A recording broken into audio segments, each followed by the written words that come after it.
Hello students, this is advocate Neeraj Gupta. इस video में हम बात करने वाले हैं 24 घंटे अगर अरेस्ट हुए बीत जाएं तो क्या होगा, पुलिस कस्टडी और जुडिशियल कस्टडी में क्या फ़र्क है, एक रूटीन में इन्वेस्टिगेशन के लिए कितना टाइम मिलता है। कुछ हद तक ये सेक्शन 187 अगर आपको याद हो, सबसेक्शन 3 डिफ़ॉल्ट बेल हम पढ़ चुके हैं। अगर आपको याद हो तो हम ये पहले पढ़ चुके हैं, लेकिन फिर भी मैं रिपीट भी कर दूंगा थोड़ा सा। सेक्शन 187, अच्छा चलो पहले एक काम करते हैं, जुडिशियल कस्टडी और पुलिस कस्टडी का डिफरेंस समझ लेते हैं। जब पुलिस के पास बंदा कस्टडी में होता है तो वो पुलिस कस्टडी है, और जब जेल में चला जाता है तो वो हो गई जुडिशियल कस्टडी। वहां पर एज सच पुलिस हर वक्त बात नहीं कर सकती, उसके लिए फिर एक प्रोसेस फॉलो करना होगा। तो पुलिस ज्यादातर कोशिश ये करती है, शुरू में केस बनाने के लिए बंदे को अपने पास रखती है। बट आपको भी ये पढ़ाऊंगा अभी मैं कि ये टोटल पीरियड जो अलाउड है पुलिस को अपने पास कस्टडी में रखने का, वो सिर्फ 15 दिन है। 15 भी टोटल है ना, 15 भी टोटल है। अभी बताता हूं कैसे क्या इसको पढ़ते हैं। तो 24 घंटा पहले तो क्या होता है कि 24 घंटे के अंदर मजिस्ट्रेट साहब के सामने पेश करना होता है। ये बात कॉन्स्टिट्यूशन में भी लिखी है कि 24 घंटे के अंदर पेश करो, article 22 sub article 2 of the constitution. और ये बात 58 BNSS में भी रिपीट हो गई कि with in 24 hours of arrest magistrate के सामने पेश करो। चलो, लेकिन इन्वेस्टिगेशन तो फिर 24 घंटे में बहुत बार ऐसा होता होगा कि पूरी नहीं हो पाती होगी, दैट इज ओके। तो आप एडिशनल पीरियड के लिए रिमांड पर ले सकते हो। So person has been arrested, detained in custody, investigation 24 घंटे में पूरी नहीं हुई, and there are grounds to believe कि जो एक्विजिशन है वो वेल फाउंडेड है, माने कि है, क्राइम तो हुआ है ऐसा पूरी तरह से लग रहा है।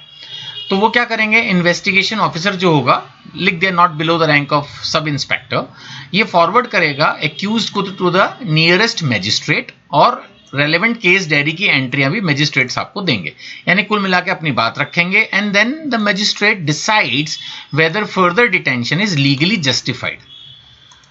मतलब सिंपल लैंग्वेज में बोलूं तो एक बंदे को जब अरेस्ट किया जाता है तो पुलिस क्विकली इन्वेस्टिगेट करके 24 घंटे के अंदर मजिस्ट्रेट साहब के सामने रखेगी, और अगर उनको लगता है कि मामला है, ऐसे हवा में कंप्लेंट नहीं है, तो फिर वो मजिस्ट्रेट साहब से रिक्वेस्ट करके कस्टडी उसकी बढ़ाएंगे। पुलिस वाली कस्टडी की अभी बात हो रही है, उसको बढ़ाएंगे, लेकिन डिसीजन कहीं ना कहीं मजिस्ट्रेट साहब का ही होगा। So power of magistrate to authorise custody, वो सारी चीजें देखने के बाद the magistrate may authorise detention. अब जहां तक सवाल है पुलिस कस्टडी का, मैंने आपको पहले ही बताया कि ये मैक्सिमम 15 दिन के लिए हो सकती है, इससे ज्यादा हो ही नहीं सकती। Under the BNSS these 15 days में बी इन पार्ट्स, जैसे पहले 2 दिन, 5 दिन, 7 दिन, फिर बाद में जरूरत पड़ी तो फिर से पुलिस ने अपने रिमांड में ले लिया, बट जो भी है मैक्सिमम 15 दिन के लिए बंदा पुलिस कस्टडी में हो सकता है। जेल में तो फिर कितना भी हो सकता है, वो बात अलग है। इवन जेल के लिए भी याद होगा, आपने पहले प्रोविजन पढ़ा था कि अगर कोई टिपिकल क्राइम किया है, मर्डर, रेप वगैरह, जिसमें लाइफ टर्म है या 10 साल से ज्यादा की सजा है या डेथ मिल सकती है, तो भी 90 दिन है। अगर 90 दिन के अंदर चार्जशीट नहीं हुई तो बेल। और वैसे रूटीन में कोई और क्राइम है जिसको छोटा क्राइम बोल सकते हैं फिलहाल, तो 60 दिन के अंदर चार्जशीट पुलिस को अपनी इन्वेस्टिगेशन कंप्लीट करके फाइल करने, नहीं हुई तो बेल। तो इन 60 या 90 दिनों के अंदर मैक्सिमम 15 दिन की पुलिस कस्टडी अलाउड है। इसमें भी इनिशियल 40 डेज में ही आपको अलाउड है अगर 60 दिन वाला है, और अगर 90 दिन वाला है तो इनिशियल 60 डेज में। थोड़ा कंफ्यूजिंग हो रहा होगा, मैं धीरे धीरे रिपीट करता हूं। एक बात तो आपने पकड़ी ली होगी मेरे मुंह से बार बार, उसमें कोई कंफ्यूजन नहीं है कि पुलिस की जो कस्टडी है किसी बंदे की, वो मैक्सिमम 15 दिन हो सकती है।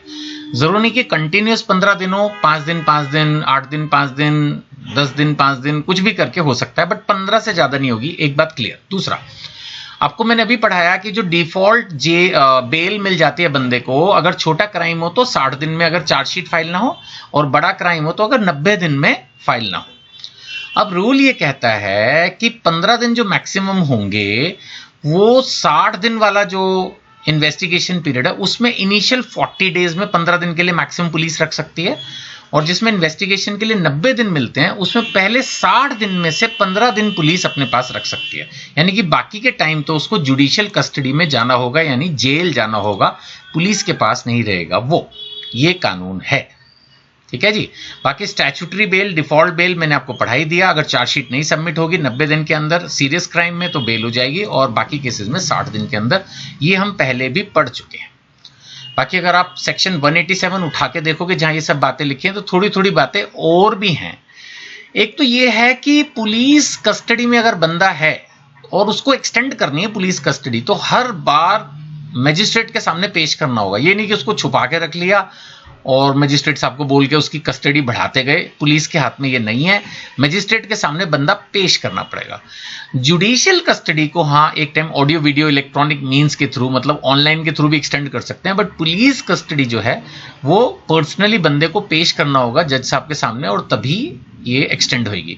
मजिस्ट्रेट ऑफ सेकंड क्लास जो है वो पुलिस कस्टडी ऑथराइज नहीं कर सकते, और अगर जुडिशियल मजिस्ट्रेट किसी वजह से अवेलेबल ना हो तो एग्जीक्यूटिव मजिस्ट्रेट भी इसमें जो कस्टडी को अलाउ करना है, बढ़ाना है, जो कुछ भी है, तो वो एग्जीक्यूटिव मजिस्ट्रेट भी कर सकते हैं।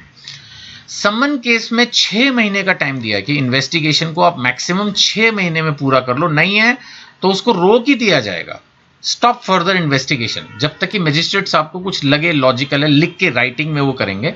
और 6 महीने से ऊपर जाना है तो सेशन कोर्ट से इस चीज को अप्रूवल लेनी पड़ेगी, और तब 6 महीने के बियॉन्ड इन्वेस्टिगेशन जाएगी। अदरवाइज तो इन्वेस्टिगेशन को अब 6 महीने में पूरा करना ही है। और जब भी पुलिस कस्टडी अलाउ की जाएगी तो मजिस्ट्रेट साहब इस बात के लिए अपने रीजंस लिखेंगे कि क्यों उनको ऐसा लग रहा है कि पुलिस कस्टडी की जरूरत है। ये सारे प्रोविजंस पढ़ के आपको यही लग रहा होगा कि पुलिस अपनी मनमानी ना करे, उस हिसाब से जहां तक हो सके, क्योंकि उन पे ऐसे आरोप लगते हैं, तो इसलिए बीएनएसएस में कोशिश की गई है कि भाई ऐसे आरोप ना लगे, जहां तक हो सके हर जगह सिस्टम ट्रांसपेरेंट, रिस्पॉन्सिबल, अकाउंटेबल बनाया जाए, ऐसा कोशिश बीएनएसएस ने की है। ठीक है जी। आई होप कि एग्जामिनेशन पॉइंट ऑफ व्यू से अगर आपसे ये लिखवाया जाता है तो आप लिख लेंगे। फिर भी कोई डाउट महसूस करो तो इन नंबरों पे व्हाट्सएप कीजिए। Thank you.